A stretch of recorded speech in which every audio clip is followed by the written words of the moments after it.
All right. It is good to see everybody this evening as we are continuing our walk through the Bible, walk through the Old Testament. As I said when we began, there's going to be times that we're going to speed things up a little bit, but there's going to be times also, there will be times where we're going to really slow things down quite a bit. Some of it just depending on maybe my interest level in certain areas. And wanting to pull some things out, talk about some things. And last week, we made it really through the end of one of those times where I really wanted to slow things down. And that is really the ending of Judges, going all the way through chapter 17 of 1 Samuel. And so you see all of that really is kind of a package together, which was all about doing what? What did that accomplish for us? The ending of Judges. Remember, how does Judges end?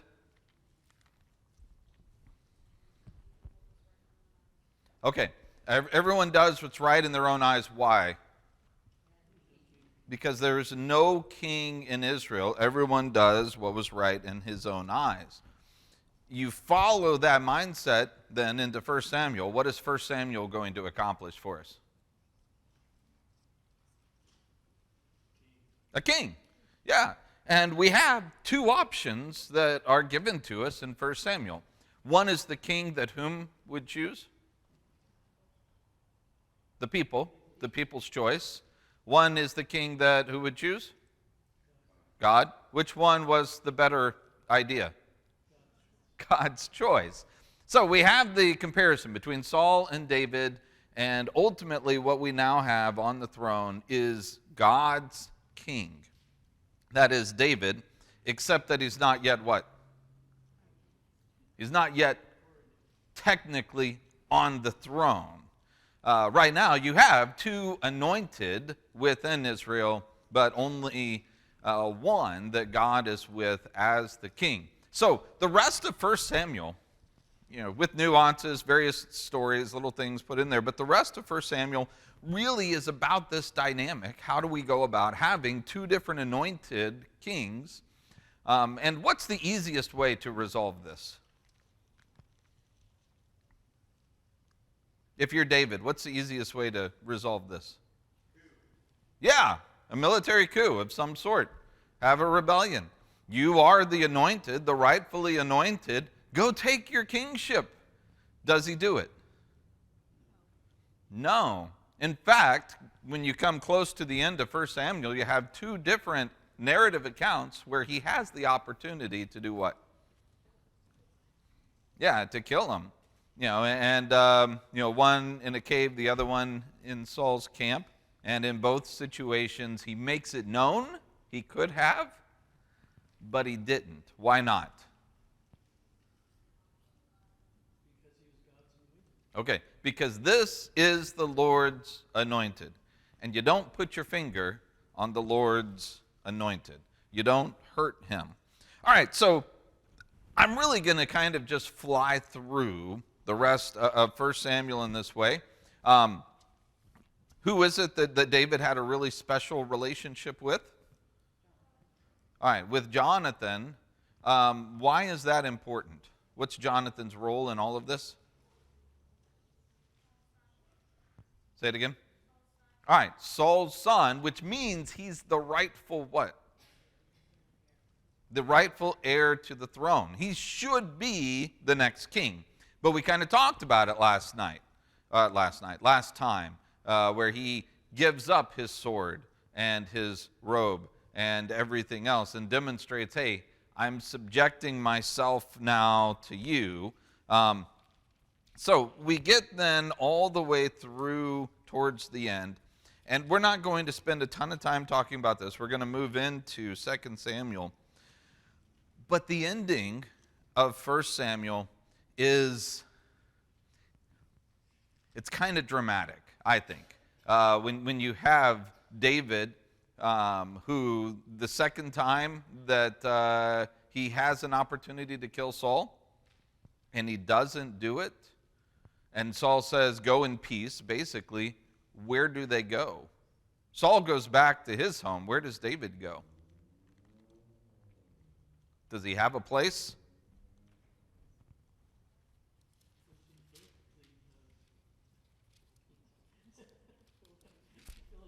Did you say the Philippines? Yeah, he went to the Philippines. That was a long ways away. Yeah. Yeah, go ahead, Isaac. Gath. Hey, Isaac, just talk to me, not the mic. Talk to me. He'll put the mic where it needs to go. Just talk to me. Gath. Okay, so he tries to go to Gath and spend some time there in a city called. Anybody remember? It's a fun name, Ziklag. It's a fun name to say. It's almost like, Ziploc or something like that, Ziklag. So they set up camp in this place called Ziklag, and there might be a sermon on this at some point. I haven't worked out everything just yet. Right now, while we're covering this, the sermons are going to be David-based, covering some of these narratives that we were not talking about, as started last week, and we will continue that. But he finds himself there in this Philistine town, living amongst them. He is serving one of the commanders in the Philistines' army and basically lying about what he's doing. And he's raiding Amalekites and various cities that he's not really supposed to be. But then he's saying that he's doing it to the towns of Judah instead and earning their trust. Well, all of Samuel culminates at the end in a great battle. 1 Samuel comes to a head at a great battle with the Philistines. Remember, the people wanted a king who could defeat whom? All right, the Ammonites, Nahash of the Ammonites. Who was God's main people that he wanted to oust? It was the Philistines. That's why Samson was put in place to begin the eradication of the Philistines. And then someone, the king, when he comes, would be the guy that would continue that and finish it. So here's his chance, right? A big battle. They're up against the Philistines. He almost did it back in chapter 14, but he had a little snafu that he had with, making the proclamation that if anyone ate anything, they would die, and then Jonathan ate something, and you had all of those issues. But now they have their opportunity. They go up to battle, and who is marching into battle on the side of the Philistines?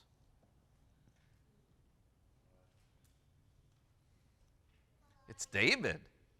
David and his army are joining the Philistines. Now that's a crazy one, isn't it? Give that one some thought. Why do you think David and his army are joining the Philistines? Is it because he finally got tired of Saul's kingship, wants to use the Philistines to throw him out and take over? What do y'all think? When you've talked about this story before, this narrative, how did you go about, I'm just curious, explaining and why it is that he would join with the Philistine army? Any thoughts?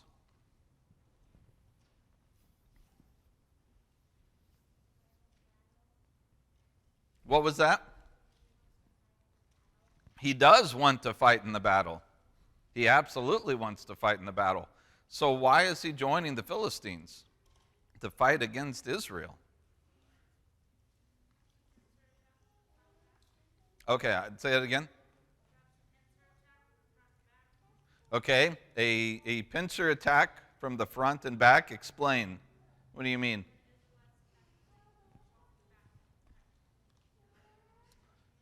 All right, so Josie is suggesting perhaps he's not there to fight against Israel. That he may be joining the Philistine ranks to fight against whom? The Philistines. Now, I may be wrong, but I don't think it actually says that. But I think that makes an awful lot of sense. Why would he do this? He has already demonstrated he is not going to attack the Israelites. He won't raid their towns. He won't do anything. He won't hurt Saul, the Lord's anointed. He is very much an Israelite and will not fight against the Israelites. So the only logical explanation is that he's joining the Philistines so that when the fight starts, he's got his army right in the middle of the enemy. Now, how is that probably going to end? Badly for him and his army, right? Probably. I mean, it would make sense. Go ahead, Kelly. Depends on how riled up the mighty men get. Yeah. And that's the other thing, though. It's also going to end up pretty badly for whom? For the Philistines. This might be a suicide mission on David's part, and I think that's kind of the mentality. That's kind of what this is, that they're going for this fight, and they'll hope to survive, but the odds are against them. I mean, they're going to be right in the heart of the enemy fighting, but they're going to take down a whole lot more Philistines than the Philistines are them. I mean, they've already proven themselves in this capacity, right? So I think that's kind of what's going on here, is they're going to join this fight, and he's like, we're going to take out as many as we can. Maybe I'll make it out, maybe I won't, but we're going to do as much damage as possible. Did he get that chance? No, why not? Why did he not fight with the Philistines? Because, go ahead. They didn't trust him, so they said, All right. you're out. Yeah, they didn't trust him. Julia said they didn't let him. That's exactly what Sue was saying. This guy marches David and his army in, and all the other captains are like, whoa, hold on. Isn't this the same guy that people were singing songs about, that he killed his tens of thousands? There is no way that I am putting my army shoulder to shoulder with that army. Yeah, no, that's not going to happen. And then the commander who brought David in, he's like, no, I'll vouch for him. Man, I trust this guy wholeheartedly, and they're like, nope, forget it. They overruled him. They send David away. And we're going to have more to say about that next Sunday morning. We're going to pick up that narrative, and that's going to be what we'll talk about in the sermon next Sunday morning, what takes place after David and his men leave the battlefield and go back. I really think that the whole reason that David tries to get in and isn't allowed to is somebody else is pulling some strings. Who's that? Yeah. Does God want David in this fight, in this battle? Yes. No, actually, I don't think that he does. It's a good guess. You had a 50-50 chance on that one. So, yeah. Anna Lee, what do you think? No, Anna Lee nailed it. Good job. Yeah, that's exactly right. This is not the fight that God wants David in. Eventually, yes, but not yet. And so David is kicked out of the fight. All of our main people, everyone, it's heading to this moment in 1 Samuel. We're coming up to the conclusion of it right here. This is that climactic moment of Saul's story arc. As you follow his narrative, this is it. It's all culminating in this moment, and David's not allowed to be there. David is removed from the picture, and now you have Saul, the people's champion, the people's king, coming up against God's army. No, I'm sorry, God's enemy, not army. They're coming up against God's enemy. And how does this play out for them? You come to the end of 1 Samuel, chapter 31. And it says the Philistines were fighting against Israel. And what happened? This is 31 verse 1. The Philistines were fighting against Israel, and what happened? And the men of Israel fled before the Philistines, and they fell slain on Mount Gilboa. How did, by the way, the military narrative start in Samuel? Anybody remember? How did the fighting portions of Samuel begin?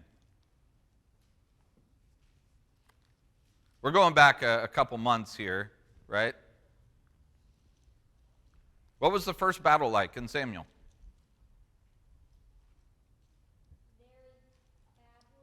Okay, very badly.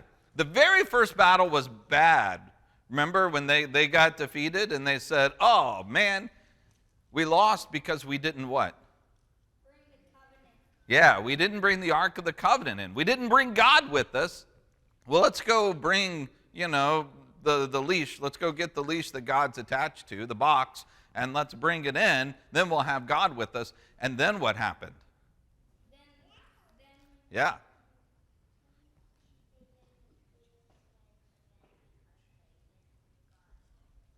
Okay. All right. Eliza said it becomes even worse than what it was before. Julia says again, they didn't win because even though they thought they could bring God with them, does he really come with them just because they have the box? No. Right?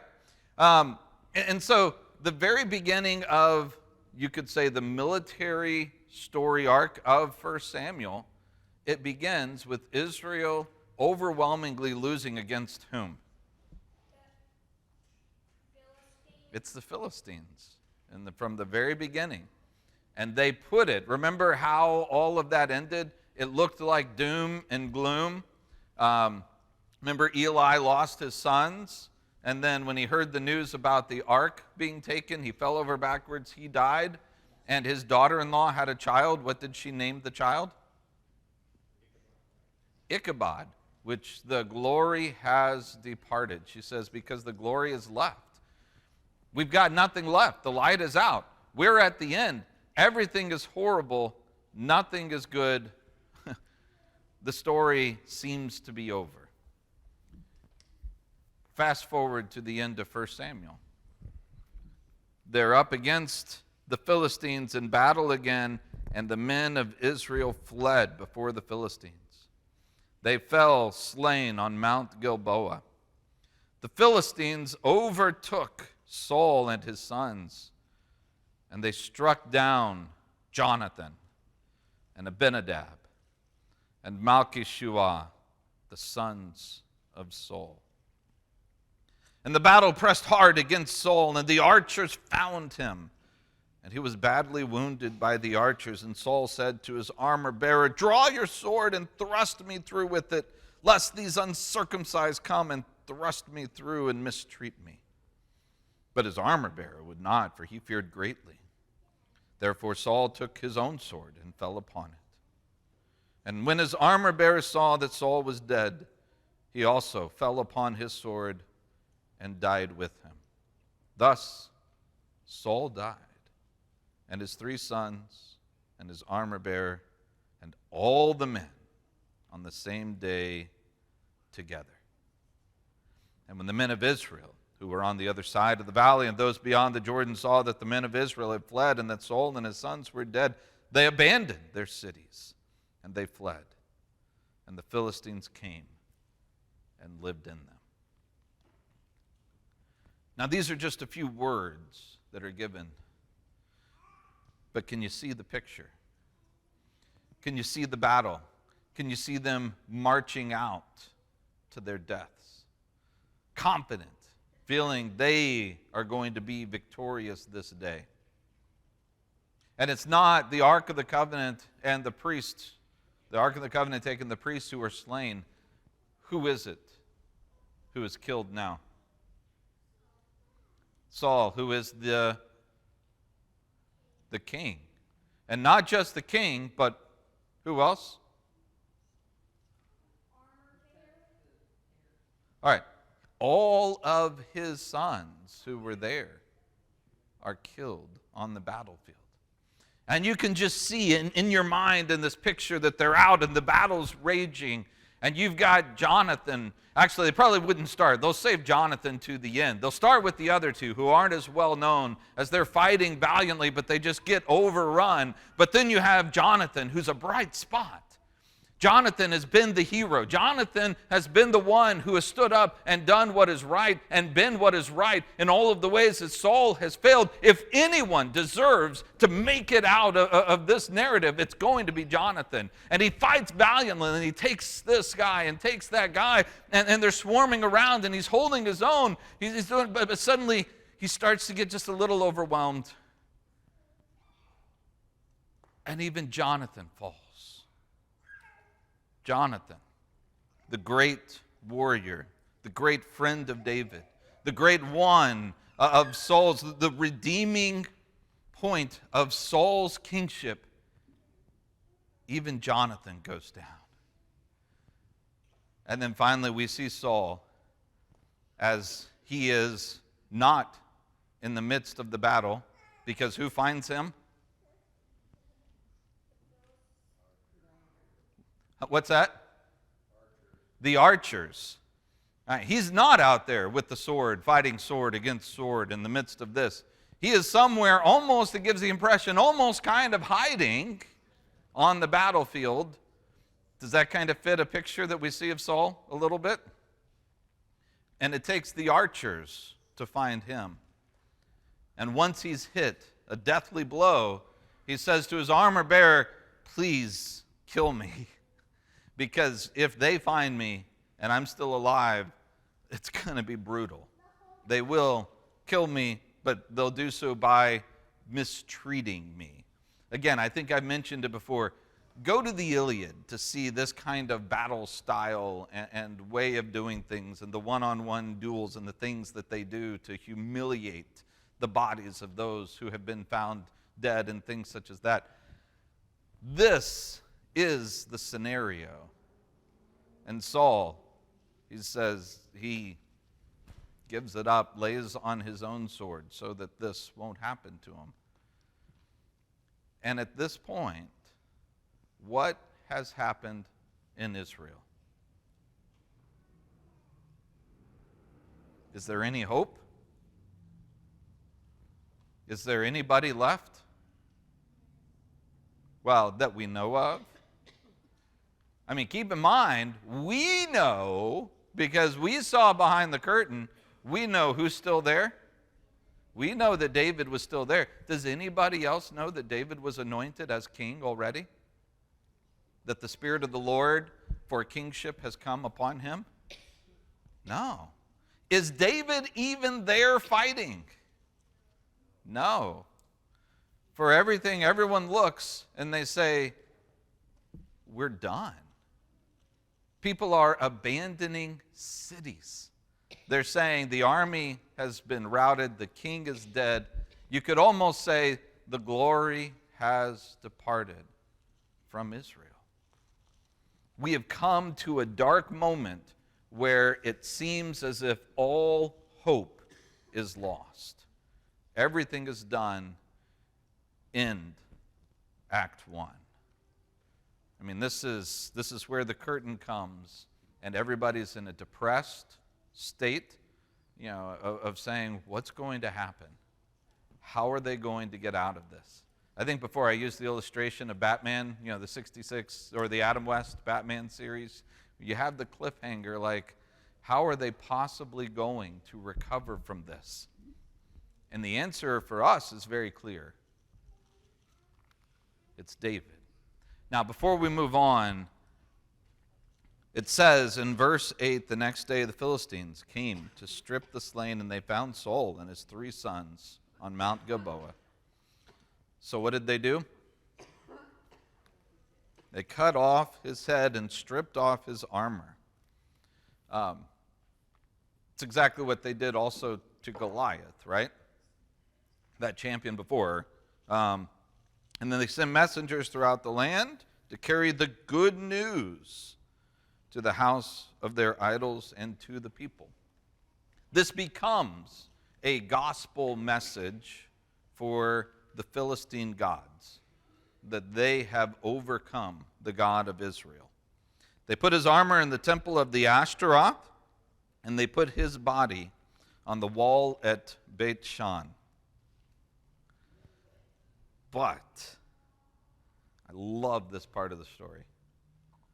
Verse 11, when the inhabitants of what city? Jabesh Gilead. Have we heard that?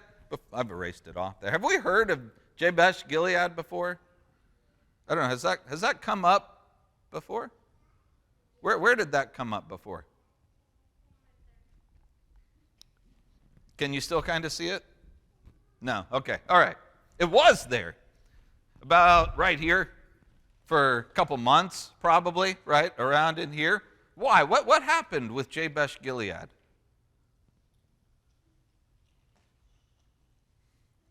The city's cropped up twice before.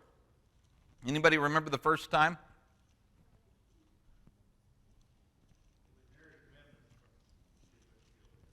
All right. Yeah, Dale said they married women from Jabesh Gilead. Where was that? Where was that narrative, that story? That was at the end of Judges. Remember those final two stories at the end of Judges? And the second of the two stories at the end of Judges, when they were like, oh man, we need to completely overrun Benjamin.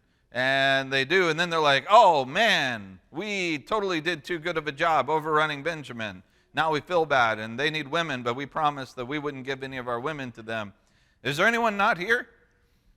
And then they're like, nobody's from Jabesh Gilead is here. And they're like, we should punish them for not coming.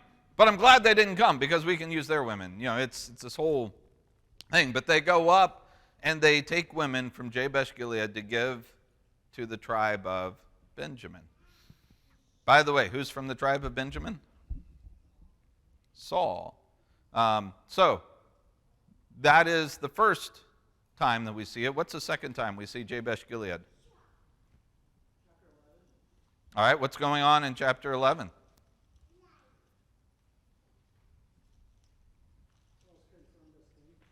What's that? Confirmed, yes. He's confirmed, Saul is confirmed as king. And then what happens? Who comes up against Jabesh Gilead? All right, the Ammonites, right? The ones that the people wanted somebody who could defeat the Ammonites stand up to Nahash, the king of Ammon. Did he do it? Yeah, they defeated the Ammonites. They saved Jabesh Gilead. And so Jabesh Gilead comes up again there. Now fast forward to the end of 1 Samuel. And for the third time, Jabesh Gilead comes up. This time, the men find out about Saul, the shaming of Saul and his sons' bodies. So what do? It says in verse 11, when the inhabitants of Jabesh Gilead heard what the Philistines had done to Saul, all the valiant men arose, and they went through the night, and they took the body of Saul and the bodies of his sons from the wall of Beth-shan, and they came to Jabesh and burned them there and took their bones and buried them under the tamarisk tree in Jabesh, and they fasted for 7 days. Did Saul, Jonathan, and his brothers, did they receive at least some kind of honorable burial? They do. And it comes from these people, from Jabesh, because Saul put himself on the line for them in the beginning. At the highest, I will claim this, the best moment in Saul's career as a king comes when he saves Jabesh Gilead. It's the most honorable thing that he does as a king. It's the most kingly thing that he does. And then it kind of goes downhill from there. But when he does, and he has this great demonstration, he sets himself up so that when he dies, it is those very people are the ones who honor him in his time of shame. It's a very fitting end, I think. It's one of those things where you look back and it's just a reminder. Was Saul just an absolute horrible person? No. He just wasn't the right man for the job. That's all it was. He was actually a pretty good guy. He just wasn't kingly. And he didn't want to have anything to do with it. He rebelled against his being king. But there is a moment where you see the soul come through that is able to be that kind of a person, and that's just a little nod back to that in the last words about Saul here in 1 Samuel when the men of Jabesh Gilead do this. All right, we flip the page and we go then into 1 Samuel. Is there anything about any of that anybody wanted to make a comment or question on? Yeah, go ahead, Joe. It's coming. I was just thinking, this is a really great example of it doesn't matter how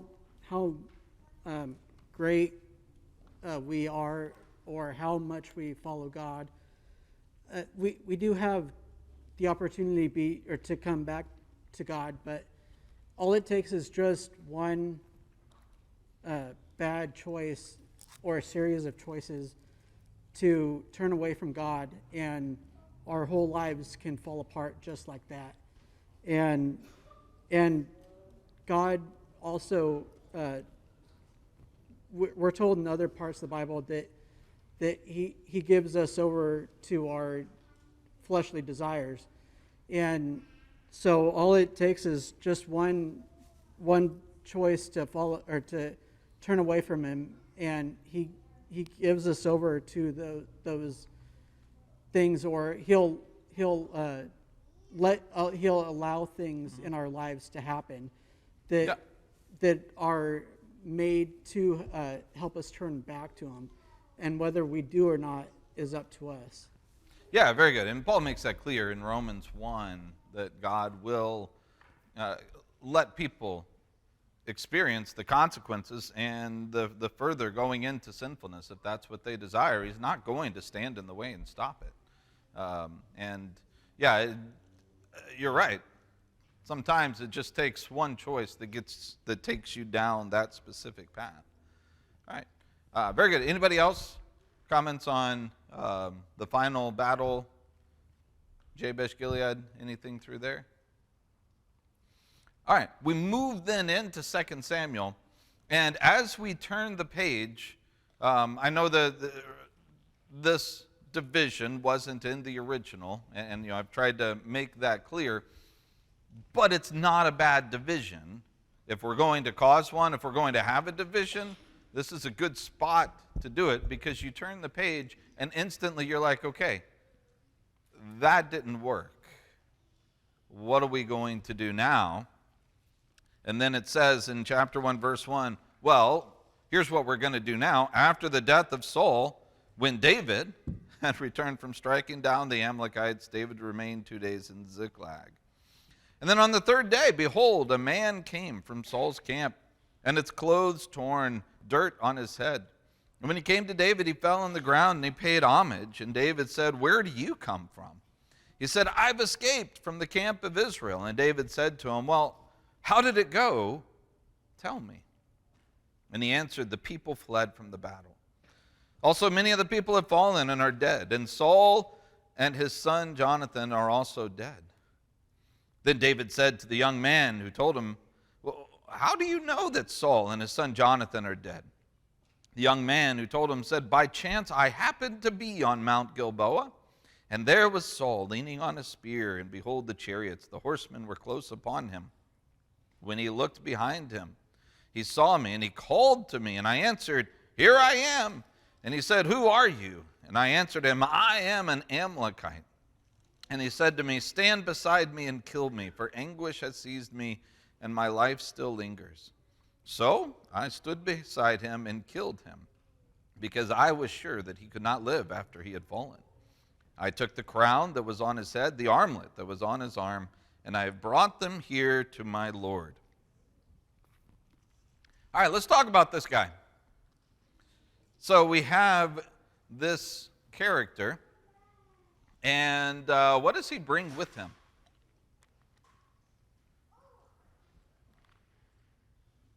What does he have?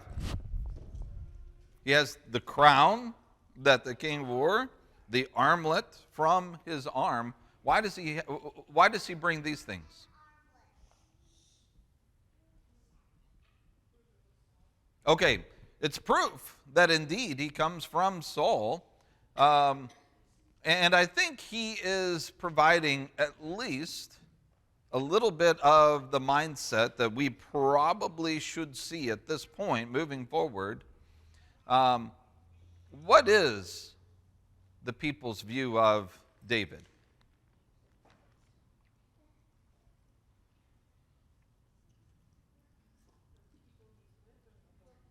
Everybody.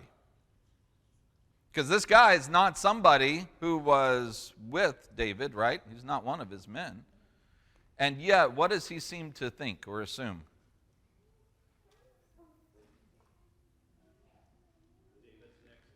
All right, that in some degree, now that Saul's dead, his sons are dead, who's the next logical person in line? Let's go with David. He brings the crown to David. Why do you think he does this? Tell me what you think about this guy. Pretty good guy? Wanting to do the honorable thing, make sure that David has the crown? Yeah.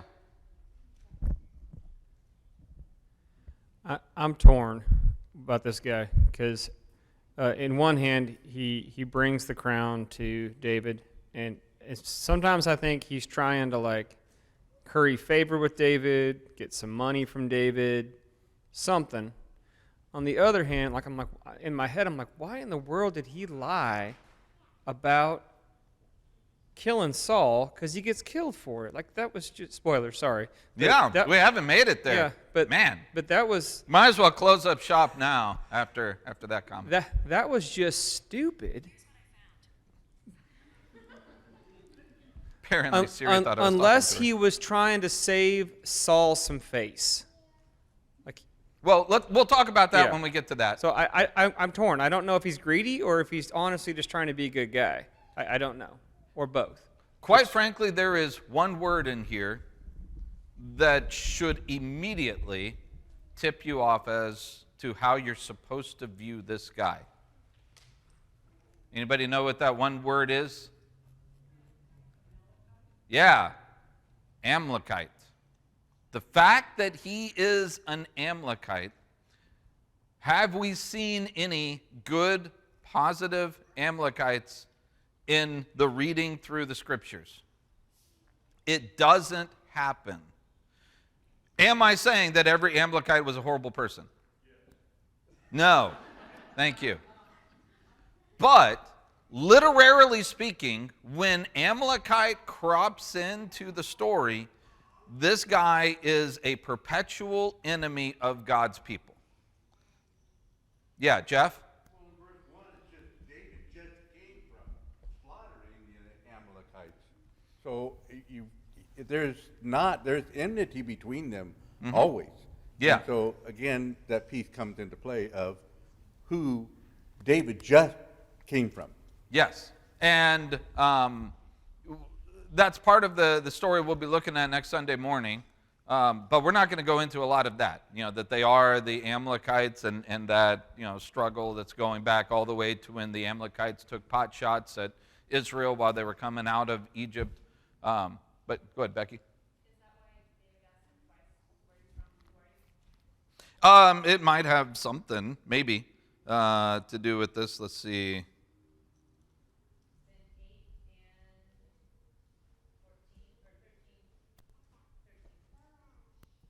Yeah. I mean, it very well could have something, giving him a chance to not claim to be an Amalekite.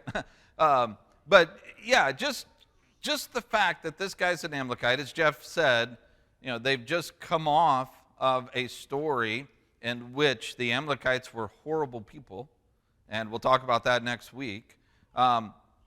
You are supposed to immediately say, bad guy. And then we're going to go to what Kelly said, because as you read through this, and you're like, all right, here I was, and Saul called out to me and asked me to take his life, so I did it. Did anybody read that in what we just went through just a second ago? Yeah, Kelly? So maybe I've just kind of glossed over this or read it wrong all the year. Kelly said that he lied, which makes sense, and said that he killed Saul. I always just assumed that when Saul fell on his sword, he didn't die right away, and that, like, to me, there's still room for this to be true. Are we sure that he lied, or is there room for that to be still true and just wasn't included earlier? No, it makes perfect sense. And I would say the narrator, the author, is not inviting you to read between the lines that this narrative wasn't there. I think the fact that Amalekite gets mentioned so many times throughout this guy's a weasel. He's not a good guy. He is a bad person. But then Kelly makes a good point. Why would he lie about something that's going to cause his execution? That doesn't make much sense, does it? Yeah, Joe?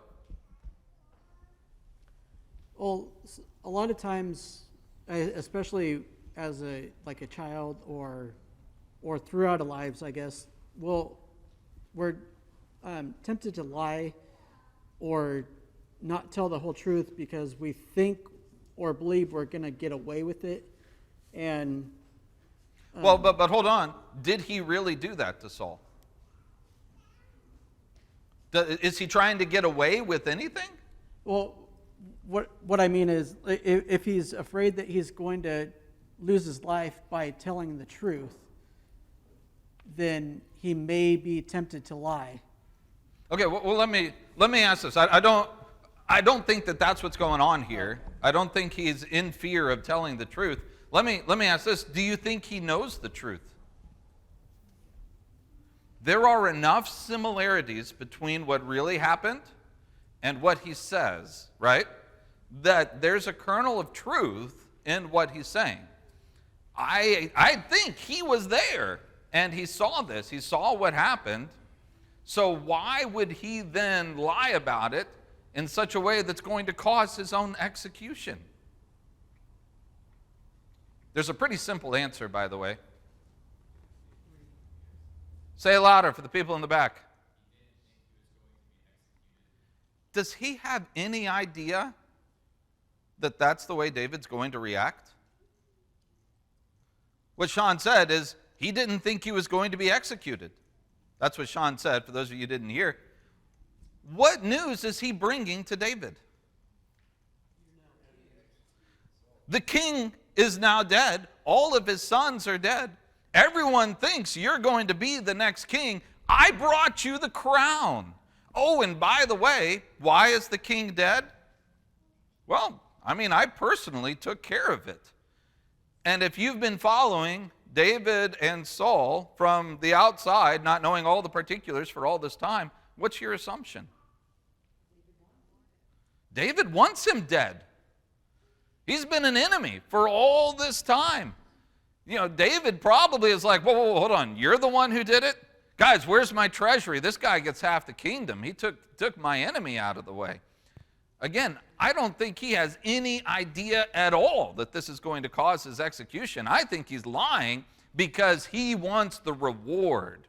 He wants the position. He knows that David's going to be excited about whoever took out enemy number one for David, that is Saul. And this guy is able to set himself up in a position where he was the man who did it. Can you imagine the shock when David gives his response? And he's like, hold on. Yeah, Cliff, hold on. The mic is coming up. It's nothing important. No. I think that he himself probably felt like all leaders are like Amalekite leaders, in that what he's doing is he is moving the next guy up, and that he's going to be rewarded for that because, if you were an Amalekite, that's probably a good thing.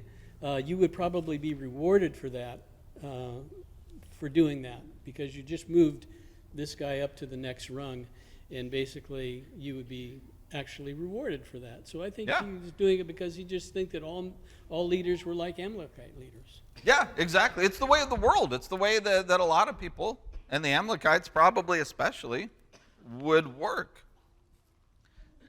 Does it work for him? No. This lie that he didn't have to tell. I mean, he was just presenting the story, letting him know, giving the armband and the crown. And if that's all that he does, he probably goes on his merry way. But instead, he fabricates the story about him being the one to kill Saul, and I think anticipating that there would be some glory, some honor, even just a thank you or something that might be involved in this.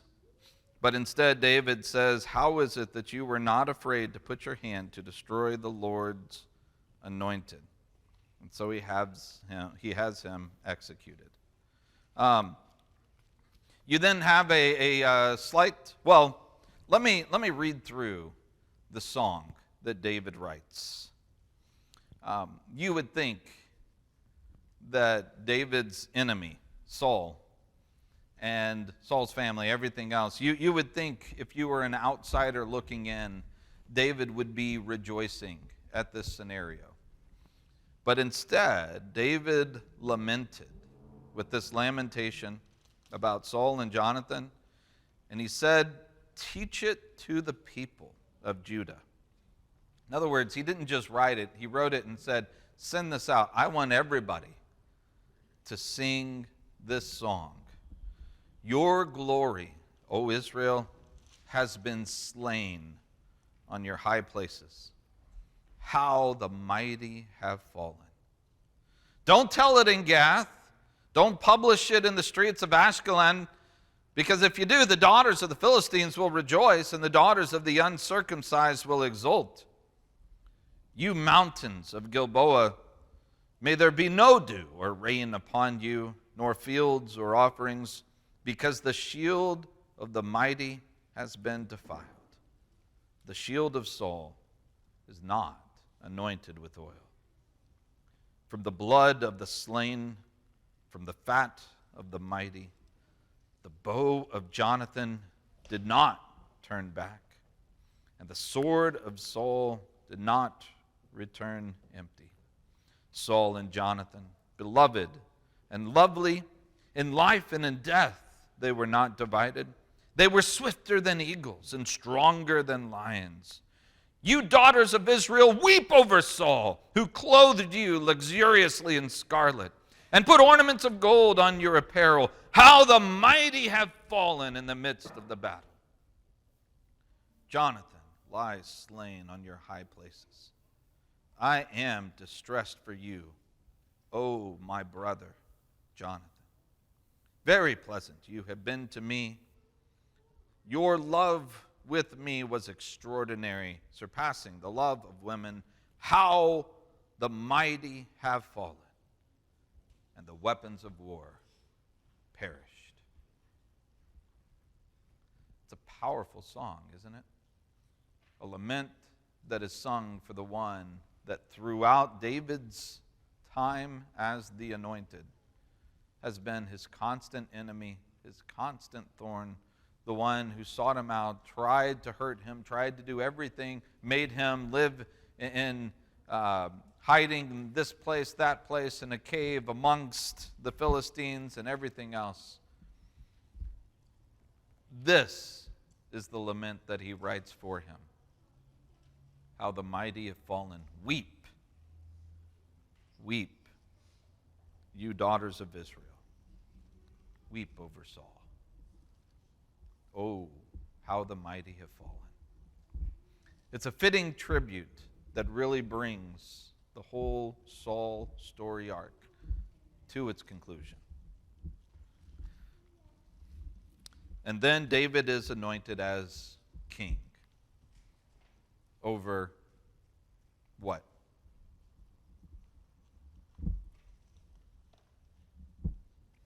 Get into chapter 2. David is anointed as king over Judah. Over all of Israel? No. Because there is at least another, you have Ishbosheth, and we're not going to get into everything revolved around the civil war. But finally, you get to chapter 5. David becomes, after the civil war is over, Ishbosheth is killed. The war is over. David is anointed the king over all of Israel. And what's one of the very first things that happens when David is king over all of Israel?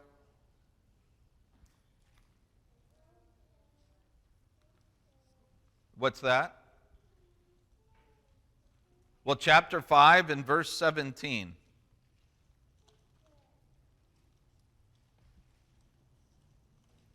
Who comes up to fight? The Philistines. Did they overtake David the way they did Saul? No. David is victorious. We skipped over, it's in chapter 5 as well, that David took what city? I almost forgot to mention it. Starting in verse 6, the king and his men went to chapter 5, verse 6, what city? Jerusalem. Of what people? The Jebusites. So Jerusalem, all the way up to this point, is not even an Israelite city. It belonged to the Jebusites in the time of Judges. Remember when the story with the concubine, and as they were going up, they could have turned into Jebus, which would have been Jerusalem, but instead they went to Gibeah. And that's where all of that stuff happened, there in Gibeah. But they said, well, at least if we come here, we're among our people. And the atrocities took place. So David gets Jerusalem, chapter 5, verse 9. David lived in the stronghold and called it the city of David. And he built the city all around from the Millo inward. And David became greater and greater, for the Lord, the God of hosts, was with him. Then David defeats the Philistines. And then in chapter 6, what does he do? And we're not going to talk about this. It's very familiar, I think, especially in our circles, but I'm not going to spend any time with this. But what does he bring to Jerusalem? He brings the ark. The ark finally comes to Jerusalem. Where is the ark?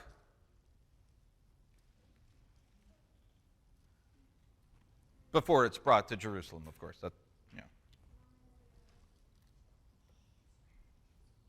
Where was the last time we saw the ark mentioned? What's that? No, it hasn't been in Shiloh. Remember, the last time we saw the ark was when it was taken. And then when they put it on a cart and it came back to Israel, and then some folks opened it up and they died, and they were like, oh man, we can't do this. So they just set it on a farm somewhere and let it sit there. And how long? When was that, by the way?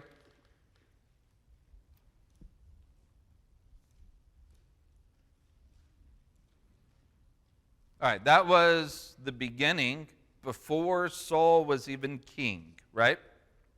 Now, keep in mind, some of these things, I'm crunching some things together, so bear that in mind.